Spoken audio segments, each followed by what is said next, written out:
Om Namo Bhagavate Vasudevaya.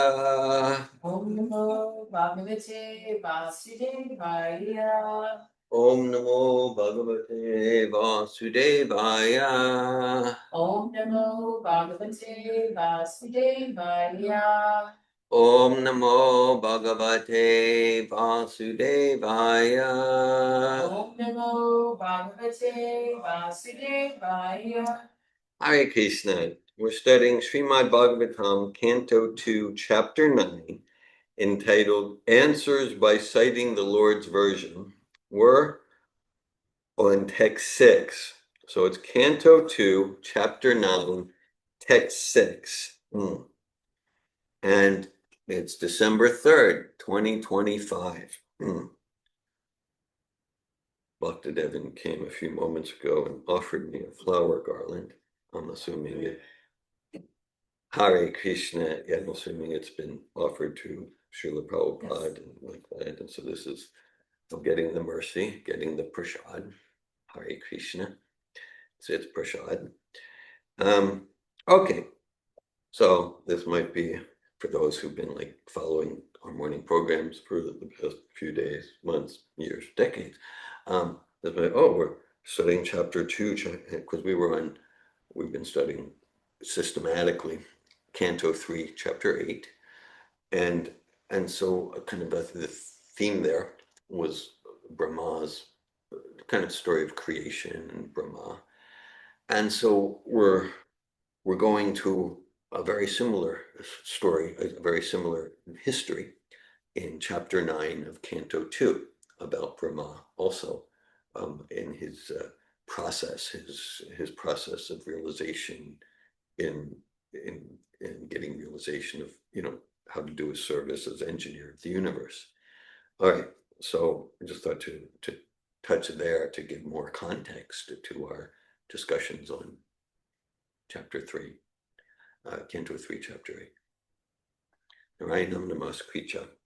Naram Chaivanottamam Devim Sarasvatim Vyasam Tatojayam Dhira. Before reciting the Srimad Bhagavatam, which is the very means of conquest, one should first offer respectful obeisances to the personality of Godhead Narayana, to Narayan Rishi, the supermost human being, to Mother Sarasvati, the goddess of learning, and unto Srila Vyasadeva, the author. Nastapadesh Vadresh Nityam Bhagavata Sevaya Bhagavat Utama Shloke Bhakti Bhavati Naistiki. Okay. Sa Chintayan Tviyaksharam Ekadambasi Upashrinod Dvirgaditam Vacho Vibhu Sparsheshu Yat Sodasham Ekavimsham Nishkinchananam Nripa Yad Danam Vidu. Okay, we'll do one line at a time responsibly. Sachintayan Vyaksharam Ekadam Basi. Sachintayan Vyaksharam Ekadam Basi. Upashrino Dvir Gaditam Vacho Vibhu. Upashrino Dvir Gaditam Vacho Vibhu. Sparsheshu Yatsodasham Ekavimsham. Sparsheshu Yatsodasham Ekavimsham.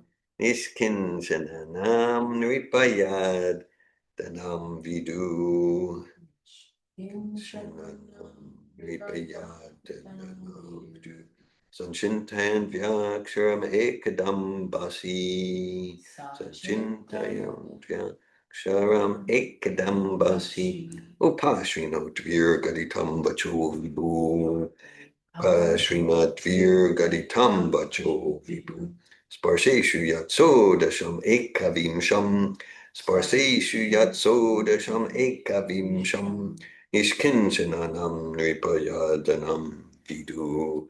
Nishkinchananam Nripayadanam Vidu. Sachintayan Vyaksharam Ekadambasi. Sachintayan Vyaksharam Ekadambasi. Upashrino Dvir Gaditam Vacho Vibhu. Upashrino dvir gaditam vacho vibhu. Sparseshu yatso dasham ekavimsham. Sparseshu yatso dasham ekavimsham. Ishkinchananam nripayadanam vidu.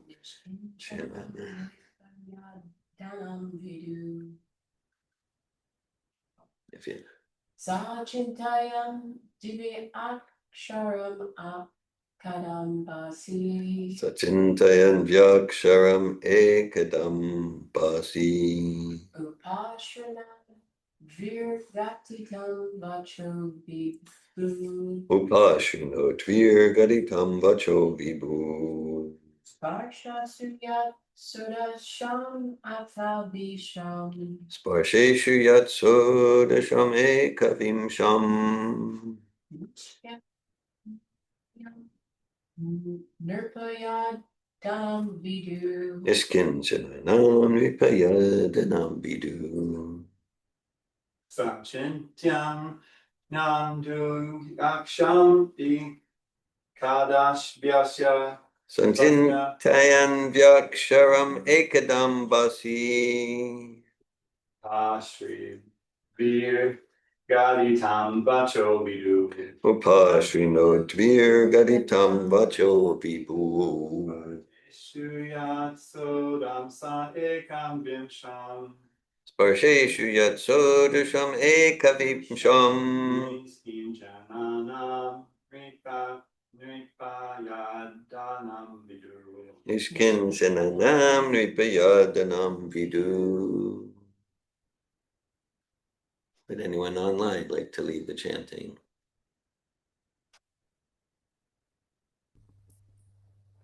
Sachintayan vyaksharam ekadam basi. Sachintayan vyaksharam ekadam basi. Upashrino dvirgaditam vacho vibhu. Upashrino dvir gaditam vacho vibhu. Vashesu yatsho dasham ekavimsham. Sparsheshu yatso dasham ekavimsam. Nishkinchananam nripayadanam vidu.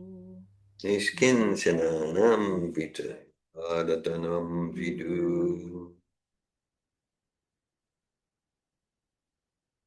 All right, we'll study the word meanings responsively. Sa, Sa, he, chintayan, chintayan, while thus thinking, dvi, two, aksharam, syllables, ekada, once upon a time, ambasi, in the water, upashrinot, heard it nearby, dvi, twice, gaditam, uttered, vacha, words, vibhu, the great, sparsheshu, in the sparsha letters, yat, which, sodasham, the 16th, ikavimsham, and the 21st, nishkinchananam, of the renounced order of life. Nripa, O king, yat, what is, danam, wealth, vidu, as it is known. Translation. While thus engaged in thinking in the water, Brahmaji heard twice from nearby two syllables joined together. One of the syllables was taken from the 16th and the other from the 21st of the Sparsha alphabets, and both joined to become the wealth of the renounced order of life. So the 16th and the 21st of the Sparsha alphabets. Let's hear about that. Purport by His Divine Grace, A.C. Bhaktivedanta Swami Prabhupada. In Sanskrit language, the consonant alphabets are divided into two divisions, namely the Sparsha Varnas and the Talavya Varnas. From Ka to Ma, the letters are known as the Sparsha Varnas, and the 16th of the group is called Ta, whereas the 21st letter is called Pa. So when they are joined together, the word tapa, or penance, is constructed. We've mentioned this in some classes over the weeks. Brahma went deep into meditation. He was kind of lost. Who am I? What's my service? And in his austere meditation, he heard tapa, tapa. So when they are joined together, the word tapa or penance is constructed. This penance is the beauty and wealth of the Brahmins and the renounced order of life. It just said austerity is the wealth of the Brahmins. And according to Bhagavat philosophy, every human being is meant simply for this tapa and for no other business, because by penance only can one realize his self. And self-realization, not sense gratification, is the business of human life. This tapa or penance was begun from the very beginning of the creation, and it was first adopted by the supreme spiritual master, Lord Brahma. By tapasya only can one get the profit of human life, and not by a polished civilization of animal life. The animal does not know anything except sense gratification in the jurisdiction of eat, drink, be merry, and enjoy. But the human being is made to undergo tapasya for going back to Godhead, back home. When Lord Brahma was perplexed about how to construct the material manifestations in the universe and went down within the water to find out the means and the source of his lotus seat, he heard the word tapa vibrated twice. Taking the path of tapa is the second birth of the desiring disciple. The word upashrinot is very significant. It is similar to upanayana, or bringing the disciple nearer to the spiritual master for the path of tapa. So Brahmaji was thus initiated by Lord Krishna, and this fact is corroborated by Brahmaji himself in his book, the Brahma Samhita. In the Brahma Samhita, Lord Brahma has sung in every verse, Govinda Madi Pusham Tamaham Bhajami. Thus, Brahma was initiated by the Krishna mantra by Lord Krishna himself, and thus he became a Vaishnava, or a devotee of the Lord, before he was able to construct the huge universe. It is stated in the Brahma Samhita that Lord Brahma was initiated into the 18-letter Krishna mantra, which is generally accepted by all the devotees of Lord Krishna. We follow the same principle because we belong to the Brahma Sampradaya, directly in the disciplic chain from Brahma to Narada, from Narada to Vyas, from Vyas to Madhva Muni, from Madhva Muni to Madhavendra Puri, from Madhavendra Puri to Ishvara Puri, and from Ishvara Puri to Lord Chaitanya, and gradually to his divine grace, Srila Bhakti Siddhanta Sarasvati, our divine master. One who is thus initiated in the disciplic succession is able to achieve the same result or power of creation. Chanting of this holy mantra is the only shelter of the desireless pure devotee of the Lord. Simply by such tapasya or penance, the devotee of the Lord achieves all perfections like Lord Brahma. Om Ganatimirandasya Gananjana Shalakaya Chakshur Unmilitam Yena Tasmai Shri Gurave Namaha Shri Chaitanya Manobishtam Stapitam Yena Bhutale Svayamupa Kadamayam Dadati Svapadantikam Vandeham Shri Guru Shri Utapadakamalam Shri Gurun Vaisnavamscha Shri Rupam Sagrajatam Saganaragna Tanvitam Tam Sajivam Sadvaitam Savadutam Prijana Sahitan Krishna Chaitanya Devam Shri Radha Krishna Badan Sagana Lalita Shri Vishakan Vitamscha Hey Krishna Karuna Sindhu Dina Bandhu Jagatpate Gopisha Gopika Kanta Radhakanta Namostute Tapta Kanchana Gorange Radhe Vrindavaneshwari Vishabhanu Sute Devi Anamami Hari Priye Vanchakalpa Tuyubhyascha Kripa Sindhu Vyevacha Patitanan Pavanebhyo Vaishnavebhyo Namo Namaha Jaya Shri Krishna Chaitanya Prabhu Nityananda Shri Advaita Gadadhar Shri Vasadi Gaura Bhakta Vrinda Hare Krishna Krishna Krishna Hare Hare Hare Rama Rama Rama Hare Hare Nama Om Vishnu Padaya Krishna Prastaya Bhutale Srimate Bhaktivedanta Swami Niti Namine Namaste Saraswati Devi Guavani Pacharine Nirvishesha Shunyavadi Paschatya Desha Tarine. Srimad Bhagavatam, Canto 2, Chapter 9, Text 6. Achintayan Vyaksharame Dadambasi Upashrino Dvir Gaditam Vacho Vibhu Sparsheshu Yatsodasham Ekavim Sham Niskinchana Nipayadanam Vidu. While thus engaged in thinking in order, Brahmaji heard twice from nearby 2 syllables joined together. One of the syllables was taken from the 16th and the other from the 21st of the Sparsha alphabets, and both joined to become the wealth of the renounced order of life. And so it's Mangalacharana mantras, we start with Om Ganatmirandasya Gananjana Shlakaya Chakshurmli Tamina Tasmai Shugure Namaha. I was born in the darkness of ignorance, and my spiritual master opened my eyes with the torchlight of knowledge. I offer my respectful obeisances unto him. Krishna says in Bhagavad Gita, Teshamne Ganu Kampar Tamaham Gyanajam Tamaha Nashayam Yatma Babasto Gyanadipena Basvata. That's the final of the 4 seed verses in chapter 10 of Bhagavad Gita. He says, I, dwelling in their hearts, I destroy with the shining lamp of knowledge the darkness born of ignorance. Okay, so conditioned life means we're born into ignorance.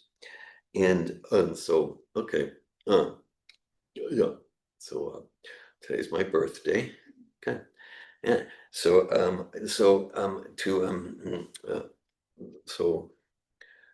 so to have birthdays, it's really very, very, very insignificant and unimportant. And this whole, I think, the idea of birth, it's very insignificant. And what I mean is, like, the cats, the dogs, the squirrels, the blades of grass, they all have birthdays. We can do a whole party, about each year, this blade of grass or this cat or dog. And so that's called first birth. And in itself, and that's a key term, in itself, the first birth, it's really insignificant. It's just more of the same we've done in so many species, maybe as a demigod, maybe as a worm in stool, whatever. It's just eating, sleeping, mating, defending, birth, death, old age, disease. I was born again to do more of that. Nothing special, nothing special. But my children, they'll do more of the same. Nothing special. Are you Shay? Excuse me. I have to show you about today. He's having a reaction there. No, sorry. Yeah, no, but no, your children are not special. Excuse me. No, oh my God. Where's he going with this? Okay. How can you possibly say that? No, there's nothing special about first birth. Nothing special. Now in this purport, nothing special about first birth. Oh, but you're bursting the bubble of all my illusions. That's what we do. Nothing special about, and it's called first birth. Now in this purport, Srila Prabhupada's using the term second birth. Okay, so first birth, I got a body, and I think I'm the body. That's what the dogs are doing. It's what the pigs are doing. It's like that. Nothing special. I'd emphasize that. Now, as Teilhard de Chardin said, we're not human beings having a spiritual experience. We're spiritual beings having a human experience. Now, in the human form, we can make the first birth special by creating second birth. By creating second birth. This is a key point. And if we don't do that, then it's just animal life. Nothing special. We can have parties, whatever. It's just more of the same. Be unique. Be just more of the same. We really want to be different. Go towards second birth. Go towards second birth. So let's unpack what that means. Because Brahma, he's in ignorance. He's in ignorance. And then he gets initiated into knowledge, and he qualifies himself for that through initiation, through when I say initiation, I'm not talking intrinsically about a formal ceremony where there's a banana put into the fire. I mean, the formal ceremony can also have its transcendental impact when done according to the essence, according to the guidance of, Prabhupada lists the disciplic succession here, according to the guidance of Srila Prabhupada. But the essence of the process of initiation. So initiation, that means second birth, actual initiation. That's what it means, second birth. So it's initiation into knowledge. Om Jnana Timirandasya Gnanjana Shalakaya Chakshurunditanena Tasmai Shri Gurave Namah. So initiation into knowledge. So we might say, first birth is, I think, is the birth of this body. Second birth is realization. I'm not the body. First birth, I'm completely absorbed in the illusion that I am this body. And then I cry, feed me, and this and that, and like that. Complete selfishness. Babies can get away with it because they're cute. But that's why if we're just completely, that's what we say, you're acting like a baby, you're an infant. And it means you're just completely self-absorbed.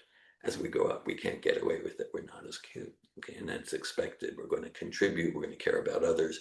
We're going to expand our range of service and family. Right? In the infant stage, it's just my tongue and my belly, and I want this, and I'm hot and I'm cold. Okay, and then there's a natural expansion. Maybe the infant's a little older, becomes a toddler. Oh, I'll share this toy, this lollipop with my friend. It's not just about my bodily gratification. And then it's growth, and it's expansion. It's expansion. Oh, here's my sister. Here's my brother. This is my family. And so, yeah, and maybe getting older. Maybe as a school project, I'm going to join a group and we're going to feed the homeless people. Some higher levels of service, more expansive service. And then I'm going to serve my nation. Maybe I'll fight in the military. I'm going to serve my nation. Maybe I'll become a humanitarian, serve all humans. And then that natural propensity finds its perfection and completion. I'm going to water the root of the tree. I'm going to serve the Supreme Personality of Godhead. That's win-win at every moment for all living entities, not just humans, all species, all planetary systems, all universes. And that's the natural expression of growth, of maturity that we cultivate, we learn, and we embrace the art and science of how to, with every action, every word, every thought, how to water the root of the tree so that we're serving all living entities. So the second birth, Prabhupada, I'll read that sentence again. Taking the path of tapa is the second birth of the desiring disciple. That's the second birth. So that's divyagan, that's diksha, that's diksha. Right? We just sang in our song, Shri Guru Charana Padma. Yeah, we just sang. Divyagan Ride Prokashito. We're honoring Srila Prabhupada. You fill our hearts with second birth, with diksha. Diksha is divyagan. Divya, like we see the word divine. My birth name was a divine name, David, David. My namesake is David Hamelech, King David from the Old Testament. If we read about King David, what was he doing? Well, he got into some trouble sometimes, but apart from that, he was in Jerusalem with his associates and subscribed. He was dancing wildly in ecstatic love for God around Jerusalem with the tziolim, that's the kartals and the drums and the trumpets. So he was doing kirtan. That's a divine name. That's a good lesson. Don't stop doing kirtan or you could get in trouble. Yes, yeah. When he stopped doing kirtan, he got into some trouble. Yeah, he got into some trouble. Yeah, and then, yeah, thanks for that. True. So Kirtanya Sadahari, 24-hour kirtan. Of course, kirtan, and that's it. So I'll follow up on that statement. So Srila Prabhupada talking about his own life. Srila Prabhupada talking about his own life. And so he met, he describes, I think maybe practically everyone here has heard the story, Srila Prabhupada, a childhood friend named Narendra Mulek, took him to see Srila Bhakti Siddhanta. Srila Prabhupada was very skeptical because he had, over the course of his childhood and teen years, he saw a lot of cheating and just a lot of bogus stuff in the name of sadhu and holy people. So he was like, oh, another sadhu, I'm not interested. But he said his friend dragged him there, met Srila Bhakti Siddhanta, out of respect and politeness, he offered obeisances, and before he could get up, before Srila Bhaktisiddhanta Saraswati Thakur said hello, Bhaktisiddhanta Saraswati Thakur said, "Oh, you're young, intelligent, educated young men. You should dedicate your lives to spread Lord Chaitanya's Sankirtan movement all around the planet. Pritiviti Atiyata Nagaradi Gram Saracha Pracha Hoibe Morinam, every town and village on the surface of the globe." So essentially, before saying hi, how you doing, Srila Bhakti Siddhanta Saraswati gave Abhay Charan, who became known as Srila Prabhupada, his life mission. And we won't go through that whole story here, but Prabhupada argued with him. And later Prabhupada would say, I argued with Bhakti Siddhanta. I was happily defeated. I was happily defeated. And Prabhupada says that was the real second birth. That was the real initiation.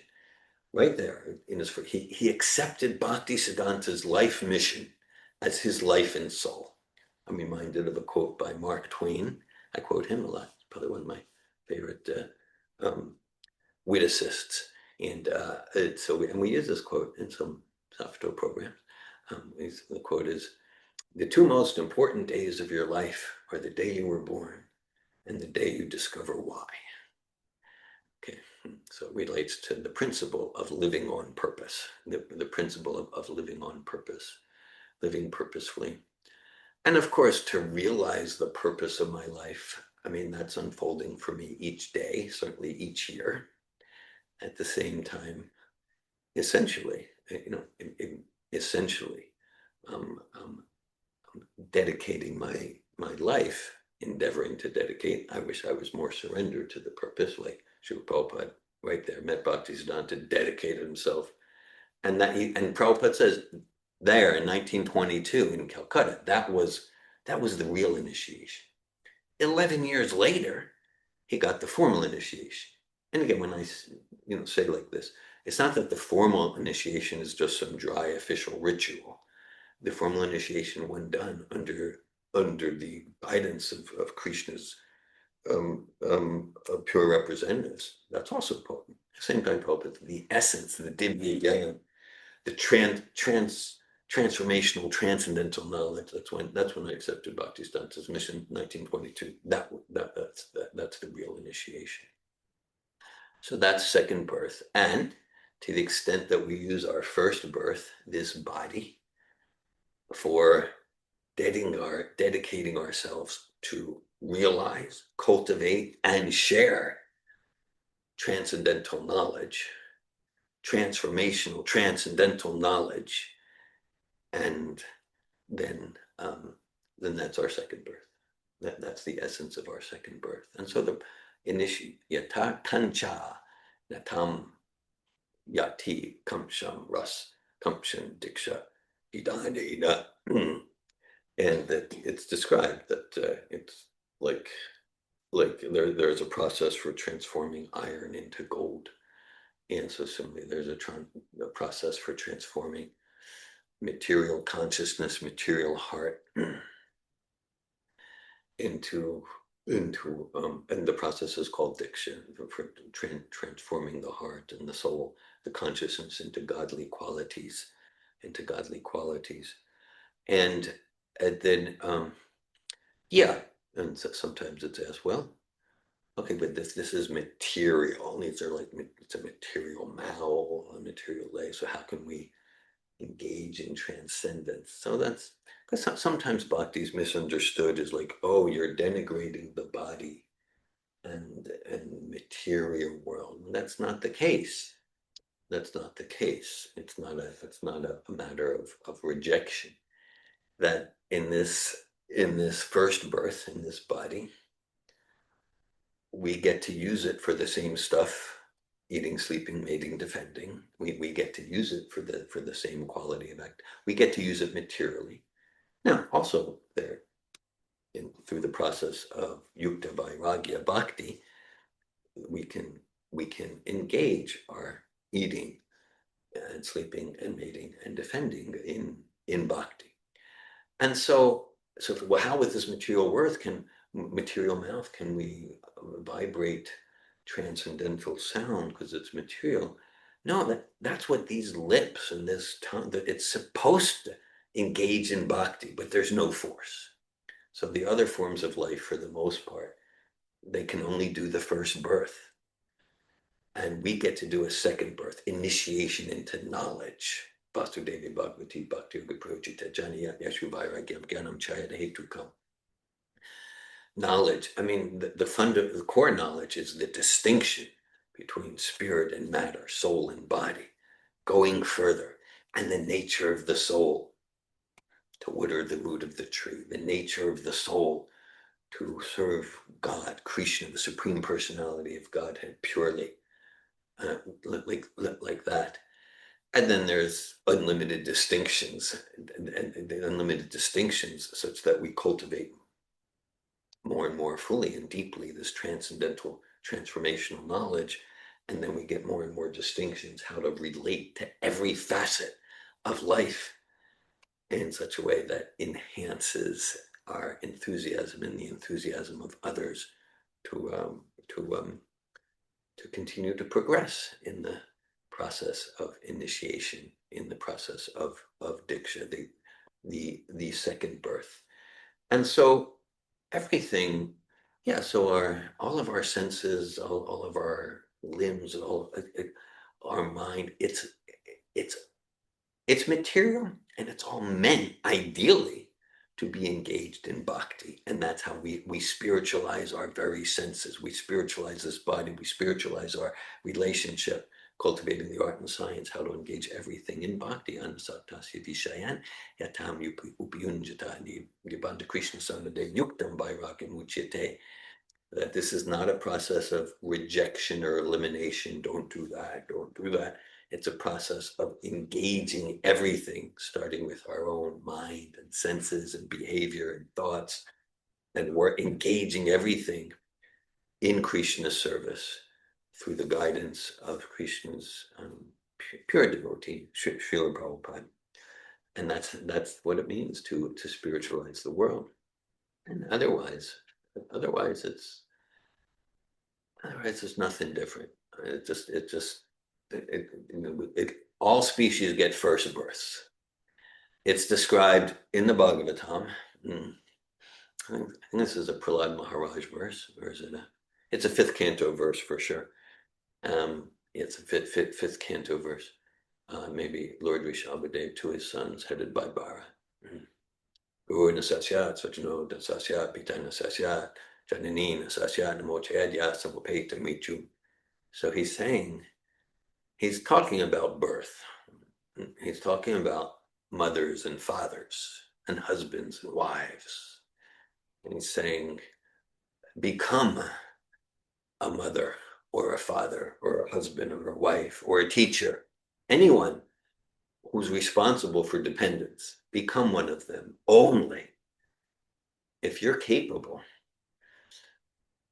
to inspire them in second birth. Otherwise, don't become a husband or a wife or a mom or a dad. Otherwise, it's just cats and dogs stuff. Only if you're able. Of course, children have their choices. So even if the parent is completely qualified in all sattvic and transcendental ways, the children always have choice. But the principle there is that for a mother or father, sure, give birth to children, only to the extent that you're capable to give them transcendental knowledge by the way you raise them, by by your example, Albert Schweitzer said, there are 3 principles in parenting. 1, example. 2, example. And 3, example. So that's Albert Schweitzer, great Swiss humanitarian. And he so he's emphasizing the Acharya principle. Sometimes they said, I can't hear what you're saying. Your actions speak so loud. So Rishabhadeva said, sure, give birth to human children if you're able to liberate them from the cycle of birth and death, from the cycle of samsara, And so, so that's second birth. That's a theme here. And well, I'll share my gratitude on this day that, like, so many here and so many others in the community. I'm grateful that you're engaging me in opportunities for service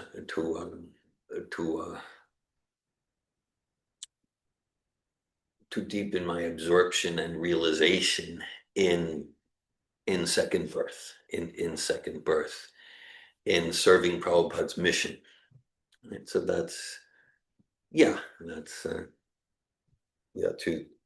to the extent there's insight leads to action and action leads to insight. So to the extent I engage in Prabhupada's mission, then I get realization of who I am as joyful spirit soul.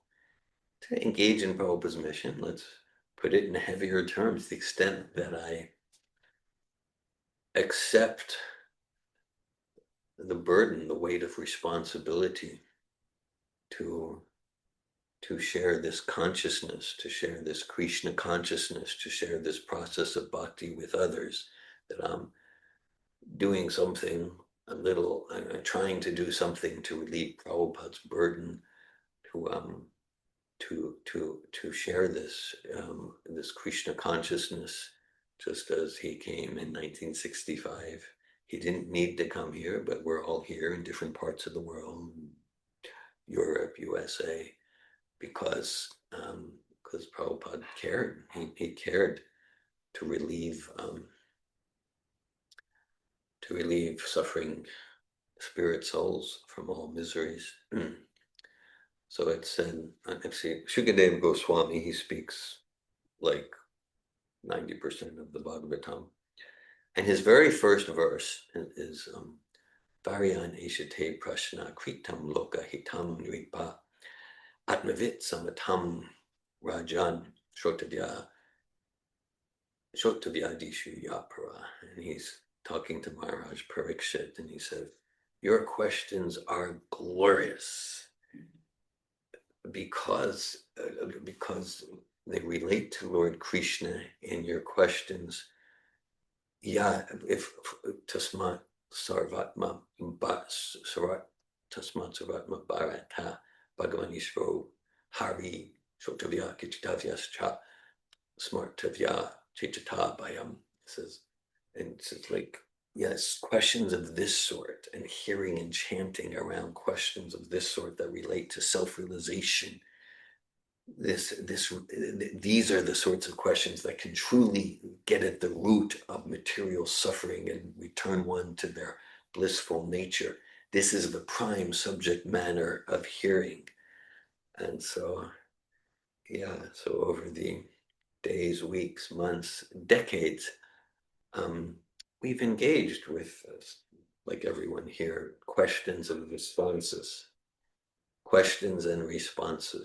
And so I appreciate you for that. To engage me in delving more and more into realizations of the nuances of this transformational, transcendental philosophy. And I'm appreciating, through your sincerity and enthusiasm and childlike spirit of discovery, that I'm brought alive more and more, more and more. And well, we mentioned Lord Rishabhadev. So his first verse, as described in the fifth canto, fifth chapter of Bhagavatam, Nayam dehu daham bhajam niloke kastan kamam harti vidbhujami tapo divyam putra kayena sattvam shudya jasman brahmas sokyam tvanantam.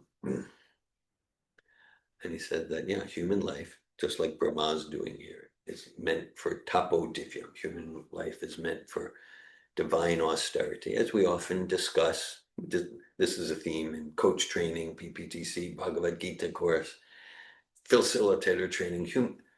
As humans, we're going to do austerity. We're going to give up some immediate gratification for some longer term, at least we hope, for some longer term pleasure fulfillment, right? We're going to get that degree, learn that craft, develop that business. And so the recommendation of Bhagavatam as exemplified by Lord Brahma. So we're going to do austerity. Do austerity that will bring us to that pleasure, that bliss that'll never be devoured by the snake of time, never ravaged by inexorable time, never devastated by time. That's like real spiritual intelligence. And so to cultivate this transcendental knowledge, when we say knowledge, we're distinguishing that from information or data like that, but actual realized knowledge, vigyan. And in the spirit of Srila Prabhupada and Shukadeva Goswami, to share. It is described, Prativite Atiyata Nagaradigram Sarvatra Prachara Hoibe Moranam. That this Bhagavatam movement is meant to be spread in every town and village, and in every field of endeavor. There's a verse from Srila Narada Muni. Idam hi pumsas tapasa shutasya va sutasya sviktasya chaburi date or vitriturta kavibir nirupito yarutamashloka gunanuvarnanam. He talks there about economics, psychology, chemistry, physics, political science, social science, psychology, and in the text and in the verse, Srila Prabhupada and Narada Muni, they describe that all fields of human endeavor, they're not intrinsically disconnected from God or from this knowledge or from spiritual life. Generally, they are. They're used or misused in a way to reinforce forgetfulness of who we are as spirit, soul, servants of the Supreme Person.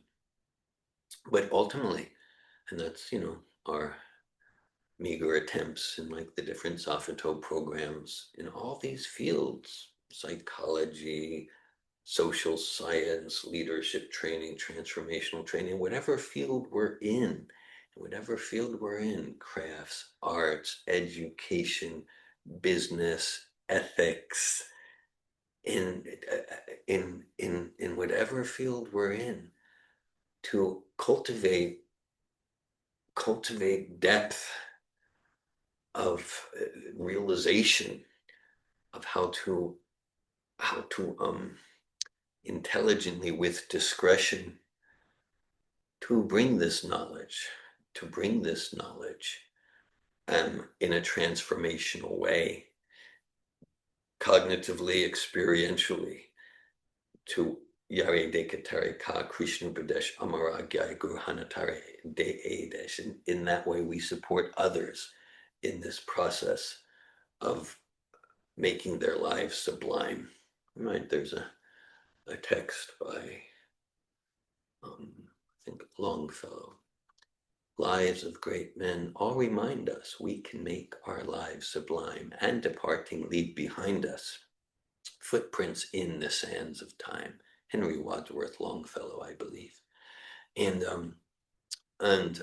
so footprints in the sands of time that are actually part of the pastimes of eternal time. We've quoted Brahma Samhita, and that where there's the eternal existence of transcendental time, who is ever present and thus not subject to past and present, and hence is not subject to the quality of passing away, even for the space of half a moment.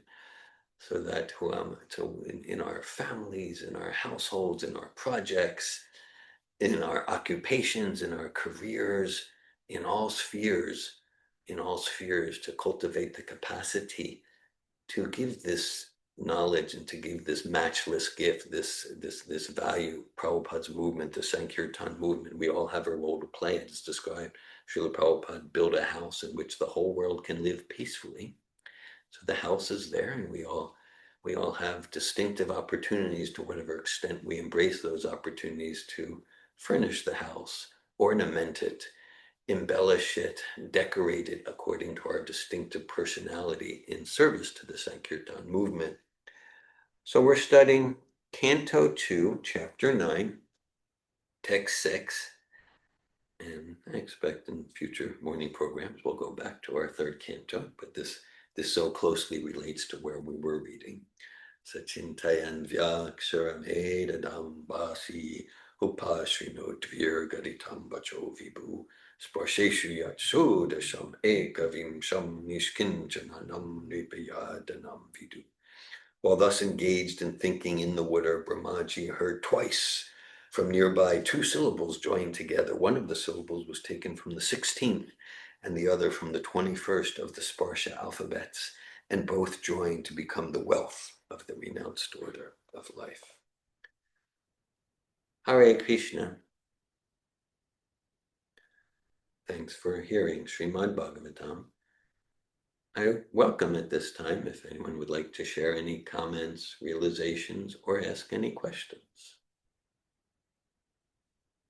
You know how sometimes we refer to Supreme Krishna, the Supreme Personality of Godhead, and the Supreme Absolute Truth? Yeah. So it's like, the way I heard it is Brahma's second birth. Yeah. He finds Vishnu on Yes. the Correct. ocean. You got it. That's correct. You know, and so Yeah, he finds Krishna. That's the second birth. He finds God. He finds Krishna. He finds it's like Krishna. I was just like, this is so simple. Yeah, it is so It's simple. like second birth means at least being clear that's our mission, and taking on that mission. Yeah.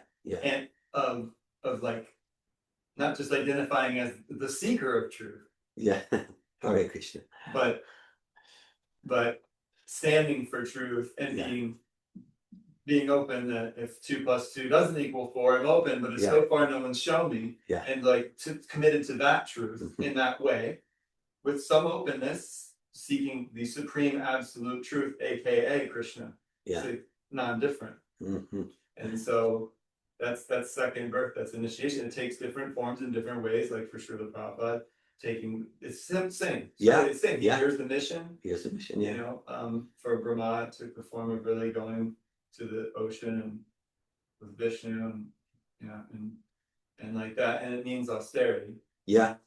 And it means austerity, and yet it means to not just succumb to the body that we get from the first birth and the bodily urges from the first birth. It means foregoing immediate bodily pleasures for realizing spiritual knowledge. Yeah, austerity. Yeah, and I experienced it. It was hard to get up this morning, but it was easier because I had service to do. Okay. You know? Yeah. And it was like sometimes if I'm doing service, but I don't even realize. So it's like sometimes I'm doing service, but I'm just going about it. Yeah. There is service. Krishna may be in the middle, but I'm like doing it unconsciously.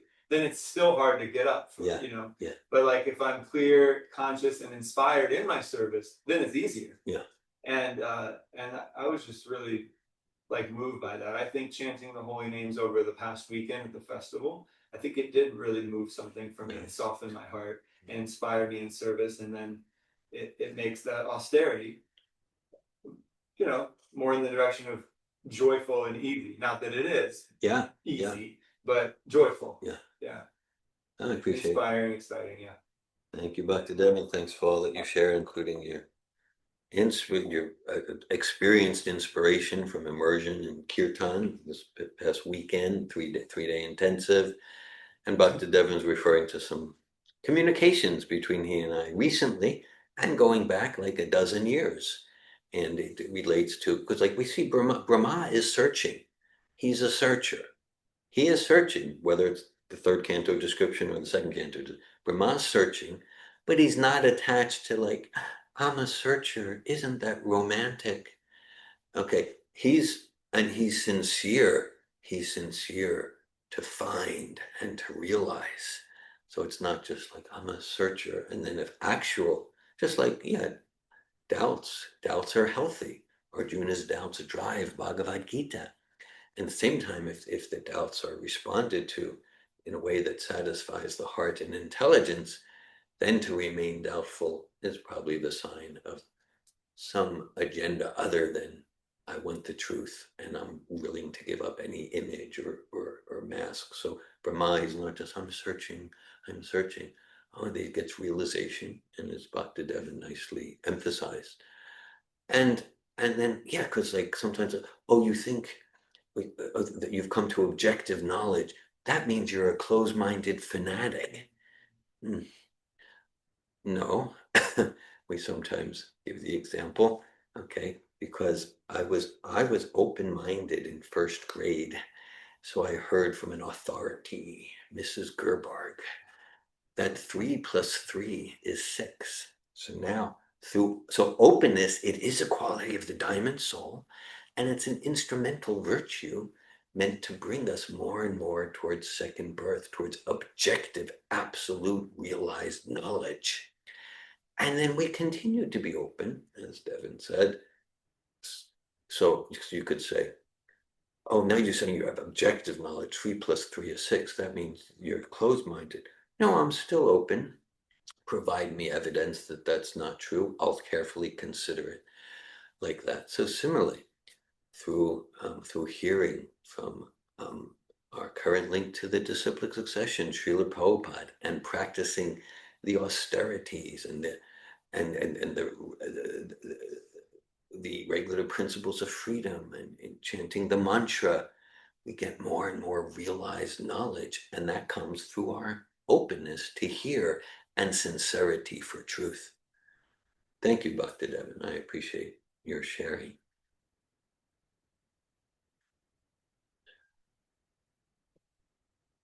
Anandini.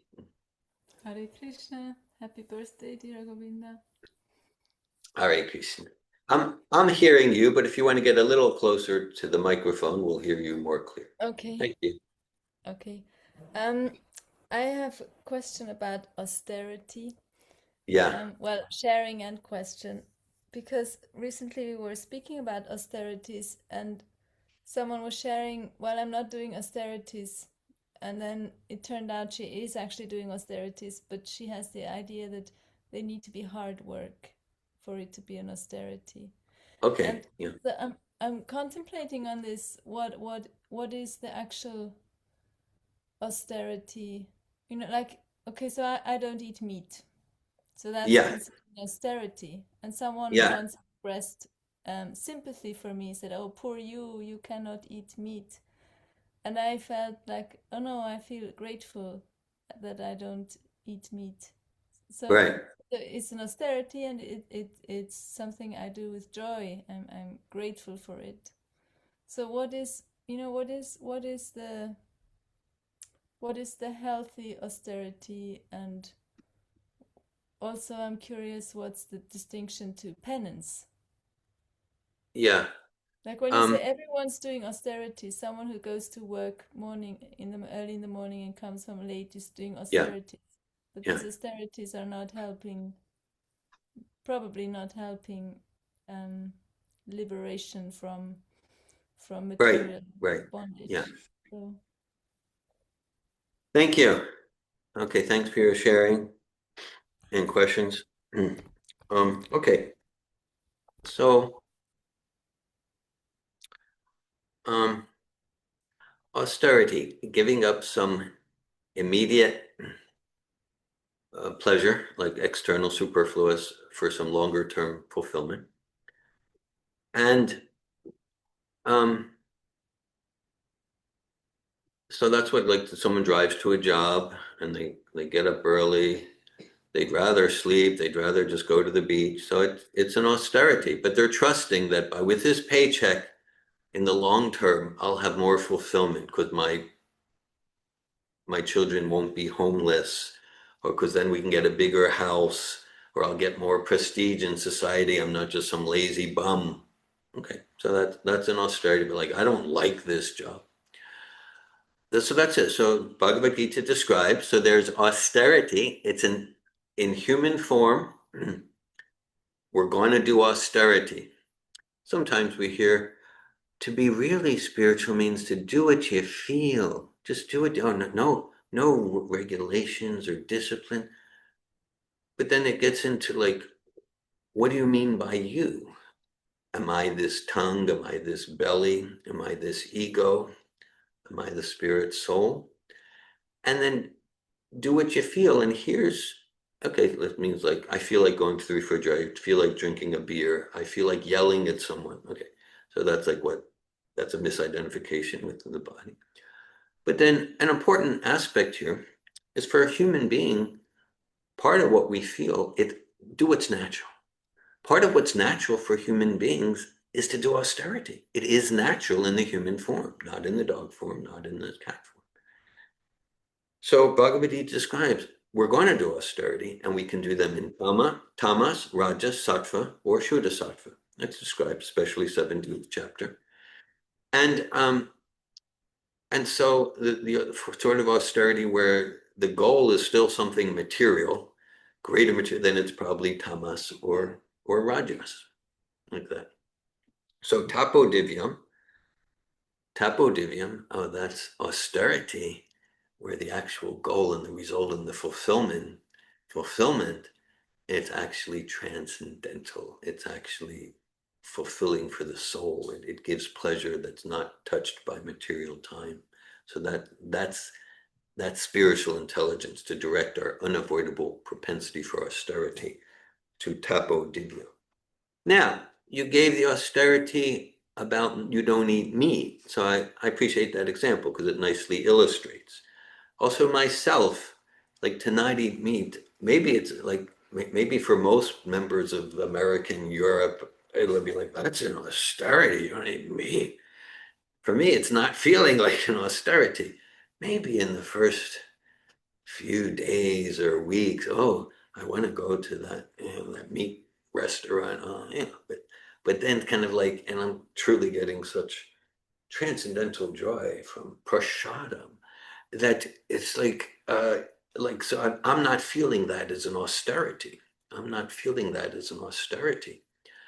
And then okay, but then sometimes, like, I'd like to just like surf the internet here and there, just check the sports scores and this and that. But okay, I'm going to focus in on my service, or I'll chant extra rounds.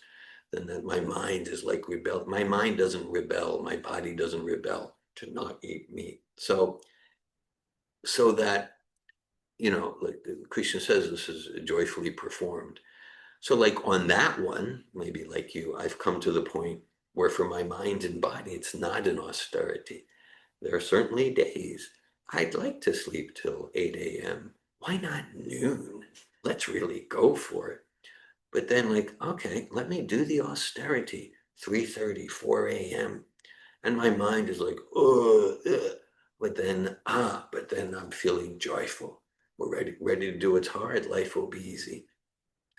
So at some point, what's an austerity at some stage is no longer experienced as an austerity, because it's just like, it's all joy.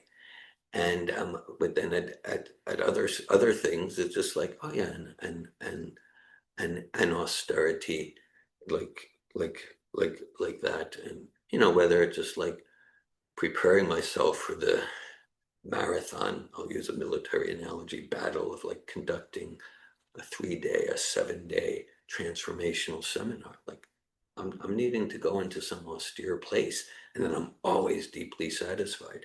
So yeah, the meat eating, maybe in the early days of my practice, more than 40 years ago. It was my mind and body and rebelled, but then certainly now and even for 40 years, it's like there's no feeling of austerity. There's no feeling of there's like that would be torture. Like if I had to eat meat, that would be torture. Okay. So to give it up doesn't feel like an austerity. There are other things though. In my practice of Krishna conscious still feel like an austerity. It means like my material mind and body still crave them. So thanks for your sharing. Yes, thank you. And that brings up the question, is it about the feeling of austerity? Is that what's important? Like if I do austerities and they feel like austerities and then they become joyful, is it then helpful for spiritual progress to choose new austerities which actually feel as austerities? Yeah. Do you know what I Yeah, mean? I think I'm understanding what you're saying. Of course, we don't want to give up the platform of joy we've gotten. And from external point of view, like, yeah, like, okay, oh, you don't smoke cigarettes or you don't drink vodka or beer and you don't eat meat. From most people, that's quite an austerity. How do you get your happiness? For us, this is like, that would feel like torture. It would be feel like if I wanted to come down from Krishna consciousness, I could smoke a joint. Now, there was a time previous in life, to get high, I would smoke a joint. Okay. Previous life, of course. Okay.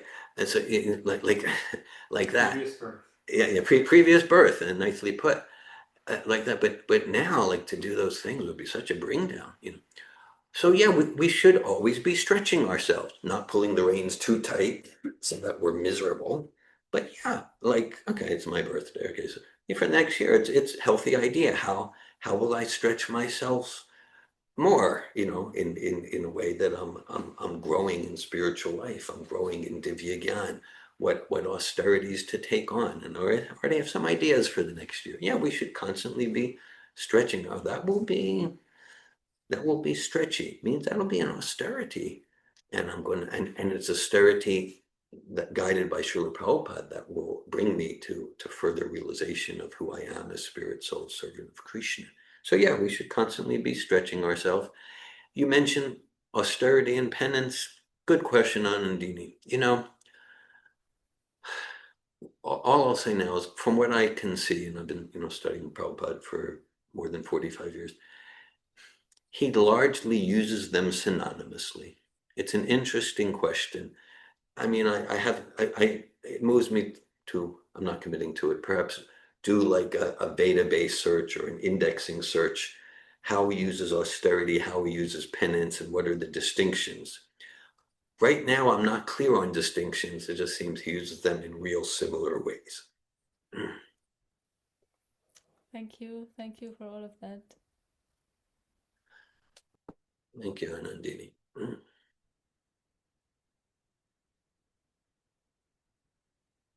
Bhakti and Rosa.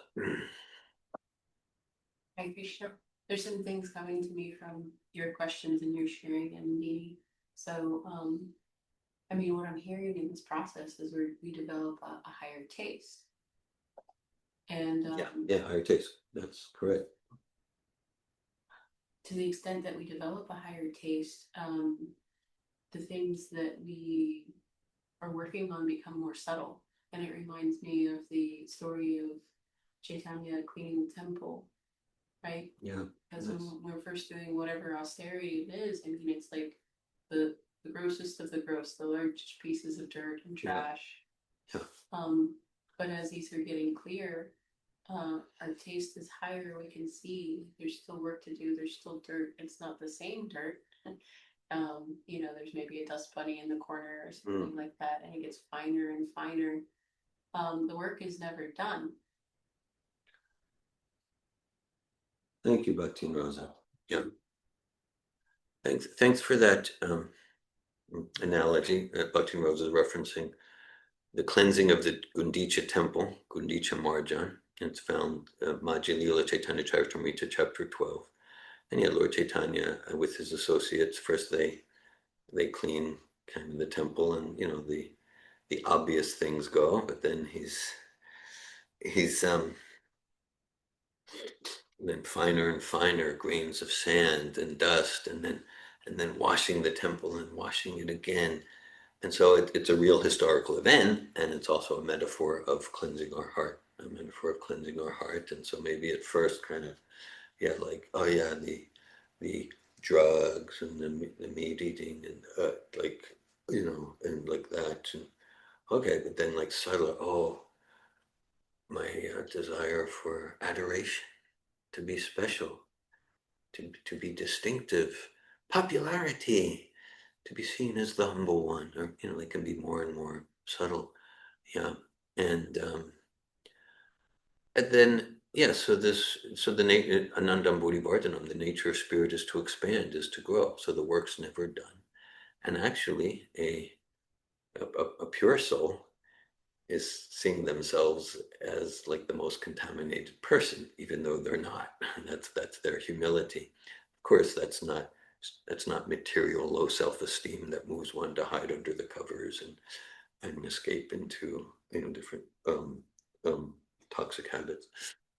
But that's a humility that moves them to deeper enthusiasm, to spread this knowledge, to give second birth, to like that, to be gurus in the true sense, guru, teacher, but they're not seeing himself as guru or teacher, but to see like my mission, to dedicate themselves to the mission of sharing this knowledge that relieves one from the very root of miseries. Now, of course, for like at some point, the growth, it's no longer about getting rid of the dust and the dirt, and it's about expanding in love. It's like the gopis. They're only the gopis, the cowherd boys. Their only desire is to serve Krishna with love, and their love for Krishna is increasing at millions of times each moment. So it's not like we're catching up. So the growth is always there. And of course, those who are on that pure platform, they don't see themselves as being on that pure platform. They see everyone else doing much, much more pure service than them. Thank you, Bhakti Moza. Yeah, so that's a good question. Yes. Earlier in the talk, you said Yukta Vairagya Yukta Bhagavad. Bhakti. Yes. How we can manage the eating, sleeping, mating, and defending. What is the direct definition of Yukta Vairagya? Thank you. Yukta Vairagya, engaging everything in Bhakti Yoga. Yukta is the same root as yoga, means connection. Means connection. So Yukta Vairagya, so the field of psychology, that's Maya. No, that's Krishna's energy. Oh, our propensity to eat, our propensity to relate, our propensity to have friendship, our propensity in family, our propensity to earn money, our propensity to serve. Engage all of that. So vairagya, it's another word for austerity. It means renunciation, not exactly austerity, but it means renunciation. So the example Prabhupada sometimes gives, just like a materialistic mentality. Let's say we find a wallet on the street and we say, this $800 cash and these credit cards, now they're for me to enjoy. That's materialistic mentality. Let's call it Palgu Vairagya. There's three kinds of Vairagya. Yukta Vairagya, that's bhakti, engaging everything in Krishna's service. And then there's Palgu Vairagya, which means false. We can see the English word false in Palgu, false or incomplete renunciation. And then there's Marketa Vairagya. We can see the English word monkey in Marketa. Marketa Vairagya is monkey renunciation. Yeah. Prabhupada gives the example, there's some sadhus and yogis, in quotes, and like that. And they'll renounce, maybe they'll just go naked, they'll renounce and they'll go to the forest. And like a monkey, in each part of the forest, they have a different girlfriend, like that. Okay, so they're naked in the forest like monkeys, but they're kind of like monkeys in more than one way. And so, Palgu Vairagya, I see the wallet, and I see, this money, this wallet, this driver's license, it's not mine to enjoy. So I will not touch it. And that's more noble than the materialist. That's more noble than the materialist. Saying like, oh no, this is, and that can be like an attempted spiritual life. Oh, it's all Maya, it's all illusion. Just don't speak, don't speak, don't engage in anything, and don't relate. It's all Maya, it's all illusion. But then the complete renunciation, that's yukta vairagya. That's like, this is not my wallet, but it is someone's wallet. Let me return it to him. This is his $800 to enjoy. It's his credit cards to enjoy. So Yukta Vairag is realizing all of the wallets belong to Krishna. All of the energies, my own mind, this relationship, this bank account. Like I'm not my body. Oh, that's nice. More than that, it's not even my body. It's Krishna's body. Let me use all the professions, all the talents, all the riches. Let me use it for the owner of the wallet in Krishna's service. And then, so Yukta Vairag is renouncing the enjoying spirit and using everything for Krishna. And that requires some spiritual intelligence how to do that. You're saying take the money and buy boga, then offer that. Yeah. That would be a favor to the supposed owner of the wallet by giving it to the real owner, Krishna. We're getting in some ethical conversations here. Like if we actually found a wallet on the street, oh, I'll use the money for a feast for Krishna. It gets into some ethical. I use the analogy as a metaphor.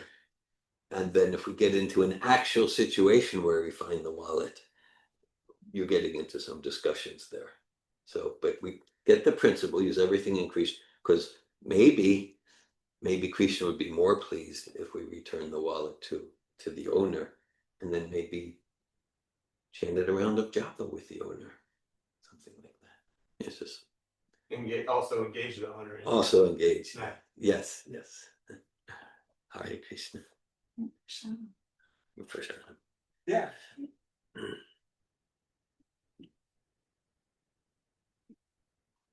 Anything else at this time?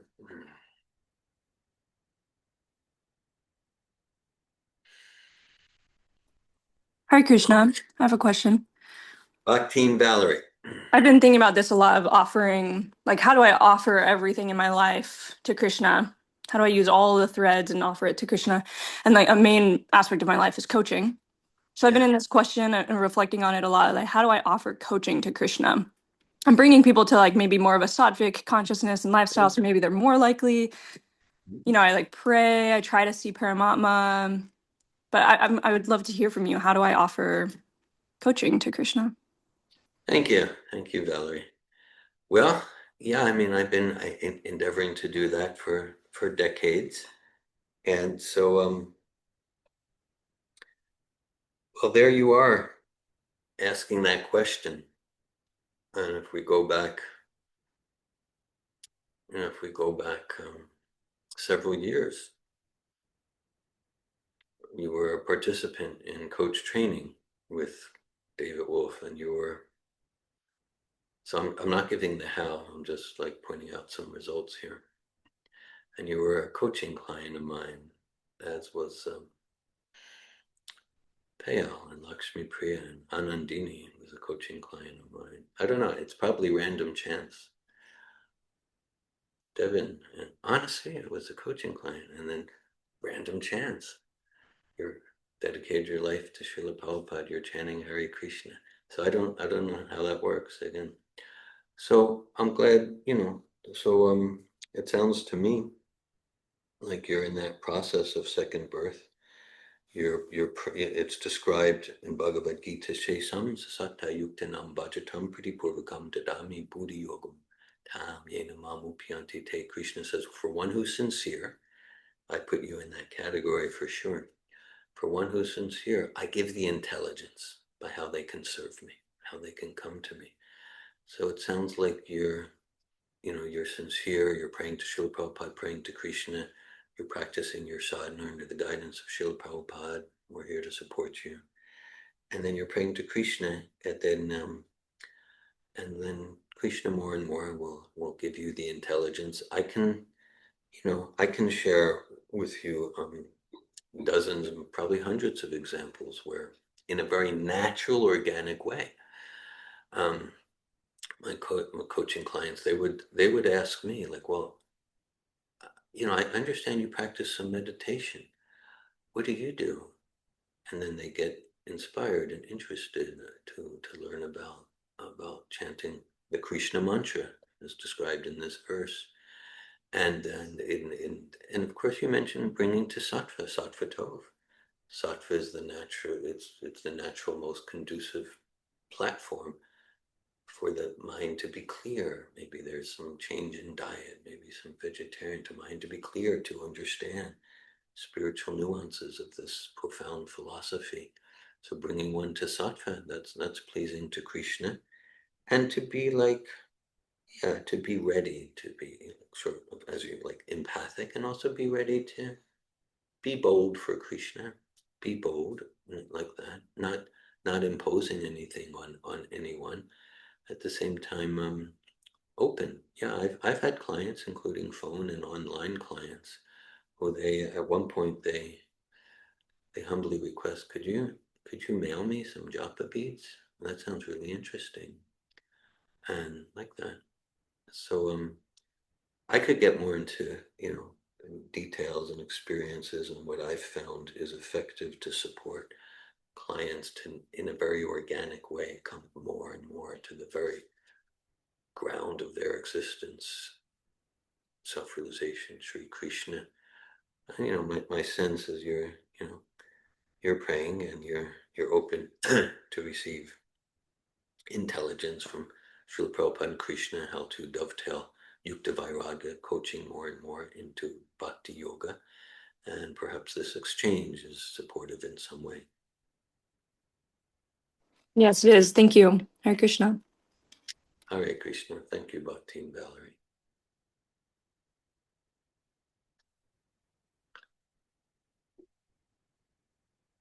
Srimad Bhagavatam ki. Srila Prabhupada ki. Hare Krishna.